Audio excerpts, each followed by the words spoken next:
اليوم في كره القدم ما بقاش غير الجانب المهاري ولا الجانب التقني ولا الجانب كذلك التكتيكي ولا الجانب المدني. فكره القدم صبحات فيها الروح القياديه، وهذه الا ما كيناش فصعيب على انه لاعب يولي لاعب محترف. صبحات فيها كذلك النفسيه ديال اللاعب كتلعب واحد الدور كبير باش انه يقدر يوصل لواحد الاهداف اللي عنده مسطره.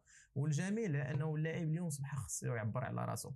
سي فغي انه عندنا مشاكل كثيره اليوم في الحقل الرياضي ديالنا بالنسبه للاعبين، سواء المنتمين للقسم الوطني الاول ولا القسم الوطني الثاني، لانه كيوجدوا صعوبات يمكن في التواصل مع بزاف ولا العديد ديال المنابر ديال الاعلاميه.